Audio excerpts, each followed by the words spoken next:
ओम शांति। आज 18 अगस्त 2023 के बाबा के अनमोल मधुर महावाक्य सुनेंगे। आज की मुरली में बाबा हम बच्चों को कहे, बच्चे तुम्हें खुशबूदार फूल बनना है। श्री कृष्ण नंबर 1 खुशबूदार फूल है, इसीलिए तो सबको प्यारा लगता है, सब नैनों पर उसको रखते हैं। दूसरी बात, आज बाबा कहे, बच्चे स्वीट कौन है और स्वीटेस्ट कौन है? तो बाबा कहे, सर्व संबंधों में सबसे स्वीट संबंध है पिता का, बाप का, क्योंकि बाप से तुम्हें वर्षा मिलता है।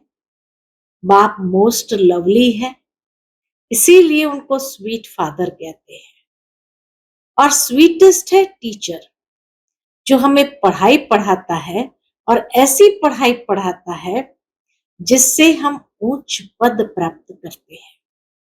तो इसीलिए बाबा कहे, सर्व संबंधों में बाप का संबंध है स्वीट और टीचर का संबंध है स्वीटेस्ट। तो सुनते हैं आज के बाबा के अनमोल मधुर महावाक्य को। ओम शांति। मीठे बच्चे खुशबूदार फूल बनो।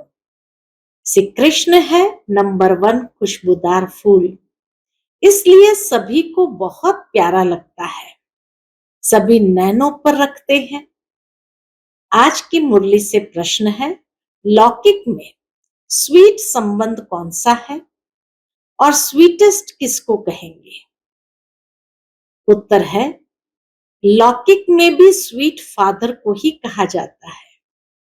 तुम बच्चे भी कहते हो, हमारा अति मोस्ट लवली स्वीट फादर है, हम उनके लवली बच्चे हैं। स्वीटेस्ट भी टीचर को कहेंगे, क्योंकि टीचर पढ़ाई पढ़ाते हैं, नॉलेज सोर्स ऑफ इनकम है।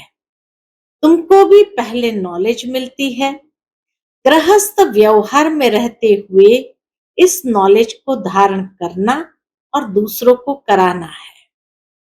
आज की मुरली से पहले गीत बजा है, मरना तेरी गली में, जीना तेरी गली में। ओम शांति। बच्चों ने गीत सुना, जब कोई मरते हैं तो दूसरे माँ बाप के पास जन्म लेते हैं, बाप को बधाई दी जाती है। अब तुम बच्चे जानते हो, हम आत्माएं अविनाशी है, वह शरीर की बात है। एक शरीर छोड़ दूसरा लेते हैं, अर्थात एक बाप को छोड़ दूसरे बाप के पास जाते हैं। तुमने 84 साकारी बाप लिए हैं, तुमने 84 साकारी बाप लिए हैं। वास्तव में है वो निराकार बाप के बच्चे। वास्तव में आत्माएं तो निराकार बाप के बच्चे हैं। तुम आत्माएं रहने वाली भी निर्वाण धाम, शांति धाम की हो, जहां बाप के साथ सभी निवास करते हैं। उसे आत्माओं की दुनिया कहेंगे। तुम आत्माएं भी वहां रहती हो तो बाप भी वहां रहते हैं। यहाँ लौकिक बाप के बच्चे बनते हो तो उनको भूल जाते हो। सतयुग में तो बाप का कोई सिमरन नहीं करते हैं, बुद्धि नीचे आ जाती है। उनको याद करेंगे तो कहेंगे, ओ बाबा। इनको भी बाबा कहते हैं, वह भी फादर है। लौकिक बाप को यहाँ देखते हैं, पारलौकिक बाप को बुलाते हैं तो नजर ऊपर जाती है। अभी तुम उस बाबा के बने हो, पारलौकिक बाबा के बने हो। तुम जानते हो, पहले हम पवित्र थे, राज्य भाग्य किया, अब 84 जन्म पूरे हुए हैं, दुखी हुए हैं, इसलिए बाप को याद करते हैं। ये वस्त्र यानी शरीर पहनते पहनते अब तमो प्रधान बन गया है। पहले आत्मा और शरीर दोनों सतो प्रधान थे, फिर आत्मा सतो रजो तमो में आती है। पहले गोल्डन थी, फिर सिल्वर कॉपर आयरन में आए हैं। इनको जेवर भी कहा जाता है। बाबा कहे, इसको जेवर भी कहा जाता है। सोने में खाद डालते हैं ना, बाप समझाते हैं, अब तुम आत्माएं पतित हो गई हो, सोना काला हो गया है, तुम काले इम्प्योर बन गए हो। पहले तुम आत्मा प्योर थी, शरीर भी प्योर था, अब फिर प्योर शरीर कैसे लेंगे? क्या स्नान करने से? स्नान करने से तो कुछ होता नहीं है। आत्मा पुकारती है, हे पतित पावन बाबा। बाबा अक्षर कितना मीठा है, बड़ा अच्छा है। भारत में ही बाबा अक्षर है। बच्चे बाबा बाबा करते रहते हैं। अभी तुम बच्चे जानते हो, हम आत्मा अभिमानी बन बाप के बने हैं। बाप कहते हैं, हमने पहले पहले तुमको स्वर्ग में भेजा था। पाठ बजाते बजाते अभी अंत में आकर पहुंचे हो। अंदर में सदैव बाबा बाबा कहते रहो। तुम बच्चे जानते हो, बाबा आया हुआ है, उनको ही सभी याद करते हैं कि हे पतित पावन बाबा आओ, हम पतितों को आकर पावन बनाओ। सभी अपनी अपनी भाषा में पुकारते हैं। जब दुनिया पुरानी होती है तब पुकारते हैं, तो जरूर संगम पर ही आएंगे। यह भी तुम जानते हो। शास्त्रों में तो क्या क्या लिख दिया है। बाबा कहे, शास्त्र में तो अगड़म बगड़म बहुत लिख दिया है। तुम बच्चों को पक्का निश्चय है। क्या निश्चय है? कि हमारा मोस्ट बिलवेड बाबा है, मोस्ट लवली बाबा है। मोस्ट बिलवेड बाबा है, मोस्ट लवली बाबा है। बाबा भी कहते हैं, sweet children, sweet, sweeter, sweetest. अब स्वीट कौन है?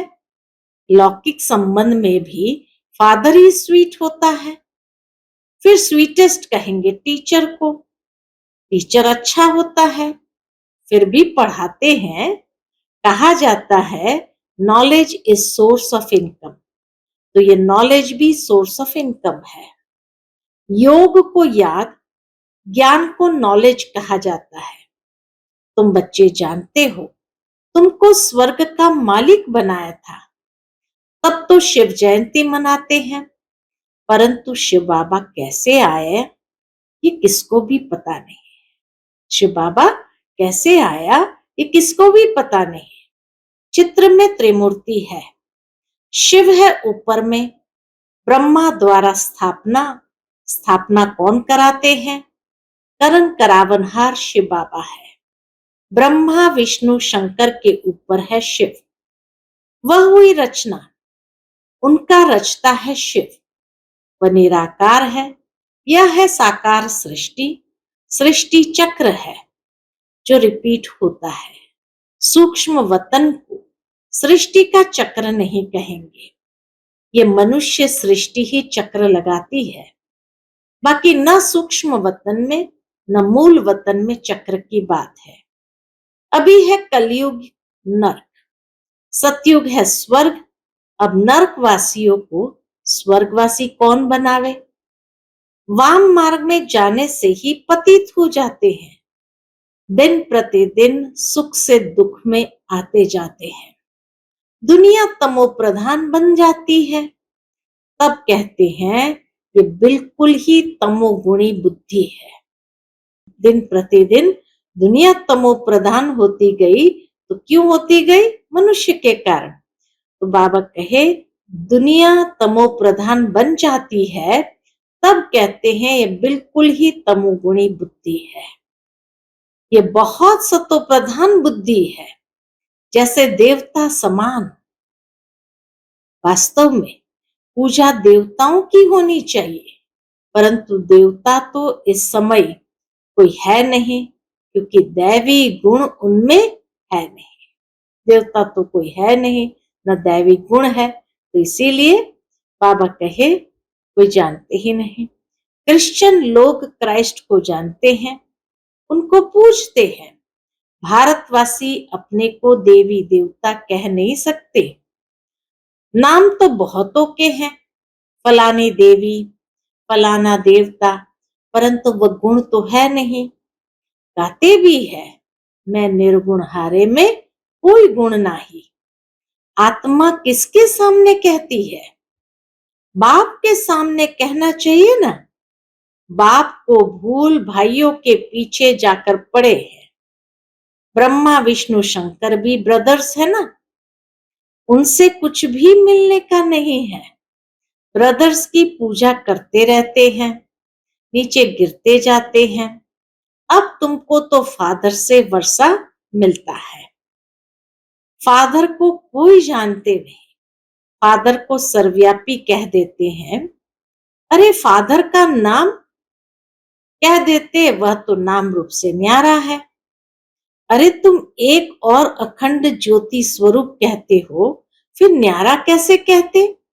यह भी समझते हैं लॉ मुजब सबको तमो प्रधान बनना ही है। फिर जब बाप आए तब सबको सतो प्रधान बनाए। आत्मा को प्योर जरूर होना है। सब आत्माएं बाप के साथ रहने वाली है। नई दुनिया सो पुरानी दुनिया होनी है। तुम जानते हो अभी हम बाबा के बने हैं। बाबा आया हुआ है, ब्रह्मा द्वारा स्थापना कराते हैं। बाप कहते हैं मैं ब्रह्मा तन का आधार लेता हूं, भाग्यशाली रथ में सवार होता हूं। रथ में जरूर आत्मा तो होगी ना, उसकी अपनी आत्मा तो होगी ना। कहते हैं भागी रथ ने गंगा लाई। अब गंगा जटाओं से कैसे आएगी?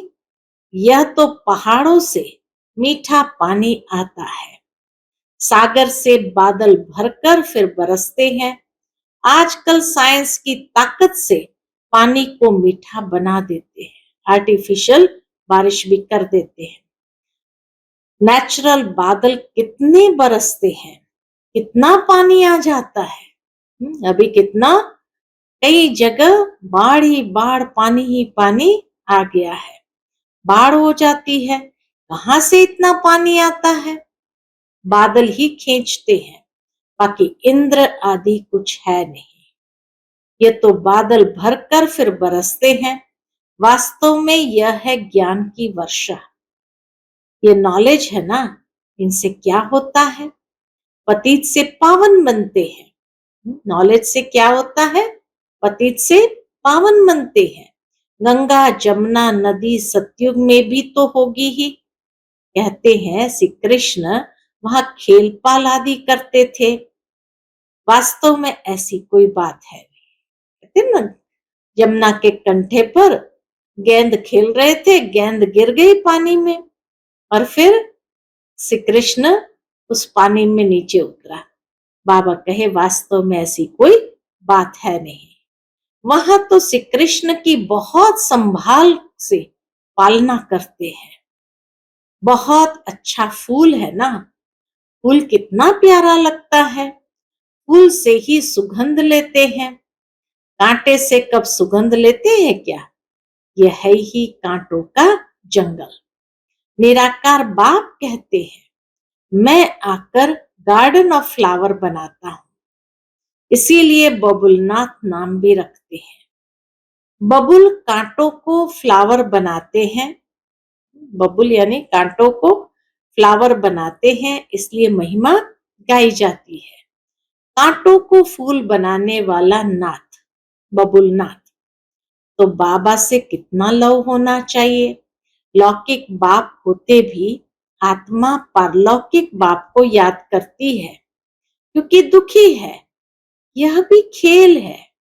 तुम आधा कल्प से याद करते आए हो, वह आते हैं तब तो शिव जयंती मनाते हो। तुम जानते हो अभी हम बेहद के बाप के बच्चे बने हैं।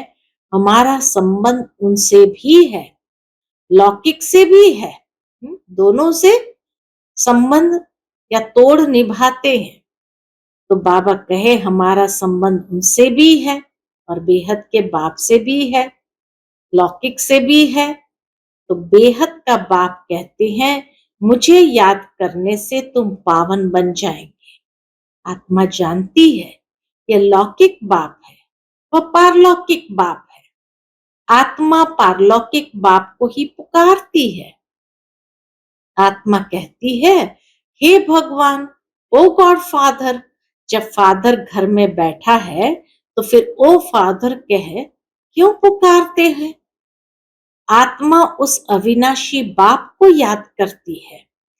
वह कब आकर नई दुनिया रचते हैं, यह भी तुम अभी समझते हो। जरूर कहेंगे कि कलयुग अंत और सतयुग आदि के संगम पर आएगा। कलयुग की आयु फिर लाखों वर्ष कह देते हैं। मनुष्य भगवान को पाने के लिए कितना भटकते हैं। सबसे जास्ती भक्ति कौन करते हैं? उनको तो पहले मिलना चाहिए ना। सबसे जास्ती भक्ति कौन करते हैं? बाबा कहे पहले तो उनको मिलना चाहिए। बाप ने समझाया है, पहले पहले भक्ति तुम ही शुरू करते हो। तुमको ही पहले ज्ञान मिलना चाहिए। तुम पहले आसुरी गुणों वाले थे, अब तुम दैवी गुणवान देवता बनते हो। इतने ऊंचे स्वर्ग के तुम मालिक बनते हो, वहां की हर चीज फर्स्ट क्लास होती है। तुम बहुत बड़े आदमी बनते हो। बाबा कहे तुम बहुत बड़े आदमी बनते हो। तुम्हारे लिए वहां हीरे जवाहरों के महल बनेंगे। जब तक ब्राह्मण न बने तब तक शिव बाबा से वर्षा मिल न सके, शूद्र वर्षा ले न सके। ये यज्ञ है ना, इसमें ब्राह्मण जरूर चाहिए। यज्ञ में ब्राह्मण जरूर चाहिए। यज्ञ हमेशा ब्राह्मणों का ही होता है। शिव को रुद्र भी कहा जाता है, तो यह है रुद्र ज्ञान यज्ञ। रुद्र शिव बाबा ने ये ज्ञान यज्ञ रचा हुआ है। भक्ति पूरी होती है तो यज्ञ रचा जाता है। मनुष्य यज्ञ रचते हैं भक्ति मार्ग में। सतयुग में देवताएं कभी यज्ञ आदि नहीं रचते। स्वर्ग में यज्ञ रचने की कोई दरकार ही नहीं है। परंतु यह है संगम युग पर, यह है राजस्व अश्वमेघ अविनाशी रुद्र ज्ञान यज्ञ। राजस्व यानी स्वराज्य प्राप्त कराने वाला, अश्वमेघ यानी अश्व यानी जो मन घोड़े जैसा है, तो उसको हमें इस अविनाशी रुद्र ज्ञान यज्ञ के अंदर पवित्र करना है, शुद्ध करना है, उसका शुद्धिकरण करना है। तो जैसे यज्ञ में उसको स्वाहा करना है, ये पुरानी देह को भी स्वाहा करना है और स्वाहा करके हमें शुद्ध तन मन की प्राप्ति कराती है। तो यह है राजस्व अश्वमेघ अविनाशी रुद्र ज्ञान यज्ञ। इस नाम से शास्त्रों में भी गायन है। भक्ति और ज्ञान आधा आधा है। भक्ति है रात, ज्ञान है दिन। ये बाबा समझाते हैं। सदैव बाबा बाबा करते रहो। बाबा हमको विश्व का मालिक बनाने वाला है। मोस्ट बिलवेड बाबा है। उनसे जास्ती प्यारा दुनिया में कोई हो ही नहीं सकता। मीठे बाबा से प्यारा दुनिया के अंदर कोई हो ही नहीं सकता। आधा कल्प बाप को याद किया है। अब जानते हो उस बाप के हम बने हैं। बाप कहते हैं गृहस्थ व्यवहार में रहते बाप को याद करो। सब तो यहाँ रह न सके, हाँ उस बाबा के पास रह सकते हो। कहाँ? कौन सा बाबा? उसका नाम शिव बाबा पास। कहाँ रहेंगे? परम धाम में। वहां सभी आत्माएं रह सकती है। परम धाम में सभी आत्माएं रह सकती है। यहाँ तो नहीं रह सकती। मधुबन में आकर के तो सब बैठ नहीं सकते हैं। यहाँ तो थोड़े ही रहेंगे। यहाँ तो तुम बच्चों को नॉलेज लेनी है। ये पढ़ाई है ना। कोई भी मिलते हैं तो उनको ये बताना चाहिए। क्या बताएंगे? कि दो बाप है, लौकिक और पारलौकिक। दुख में पारलौकिक बाप को ही याद करते हैं। वह बाप अब आया हुआ है। मोस्ट बिलवेड शिव बाबा है। श्री कृष्ण भी सबका मोस्ट बिलवेड है, परंतु शिव बाबा है निराकार और श्री कृष्ण है साकार। श्री कृष्ण को सबका बाप नहीं कहेंगे, वह है विश्व का मालिक, उनको भी बनाने वाला शिव है। दोनों ही प्यारे हैं, दोनों बाबा बहुत प्यारे हैं, परंतु दोनों में जास्ती प्यारा कौन है? बाबा परीक्षा लेते, अब दोनों में जास्ती प्यारा कौन है? तो कहेंगे शिव। शिव ही श्री कृष्ण को ऐसा बनाते हैं। बाकी श्री कृष्ण क्या करते हैं? कुछ भी नहीं। तमो प्रधान आत्माओं को बाप ही आकर सतो प्रधान बनाते हैं, तो गायन उनका ही होगा ना। श्री कृष्ण तो बच्चा है, उनका डांस आदि दिखाते हैं। शिव बाबा क्या डांस करेंगे? बाप समझाते हैं, तुम सब पार्वतियां हो, शिव अमरनाथ तुमको कथा सुना रहे हैं। शिव बाबा कथा सुनाते, श्री कृष्ण डांस करते हैं। तो बाबा कहे, शिव अमरनाथ तुमको कथा सुना रहे हैं, दूसरी कोई पार्वती है नहीं, अर्जुन भी एक नहीं, तुम सब अर्जुन हो, द्रौपदियां भी तुम सब हो, और दुशासन है जो नंगन करते हैं। तब पुकारते हैं, बाबा हमारी रक्षा करो। बाबा कहते हैं, बच्चे नंगन कभी नहीं होना। दिखाते हैं ना, जब द्रौपदी को नंगन कर रहे थे तो फिर श्री कृष्ण ने उनको 21 चीर दिए। अब 21 साड़ी पहनी जाती है क्या? यह भी जैसे एक खेल दिखाते हैं। श्री कृष्ण ऊपर से साड़ियां देते जाते हैं। अब 21 साड़ियां कैसे पहन सकेंगे? वास्तव में अर्थ यह है, क्या अर्थ है? बाप नंगन होने से ऐसा बचाते हैं जो तुम 21 जन्म कभी नंगन नहीं होते हो। हाँ, इतनी साड़ियां अर्थात इतने वस्त्र दे दिए। अच्छा, मीठे मीठे स्वीट चिल्ड्रन प्रति माता पिता बाप दादा का याद प्यार और गुड मॉर्निंग। रूहानी बाप की रूहानी बच्चों को नमस्ते। हम सब रूहानी बच्चों की रूहानी माता पिता बाप दादा को याद प्यार, गुड मॉर्निंग और नमस्ते।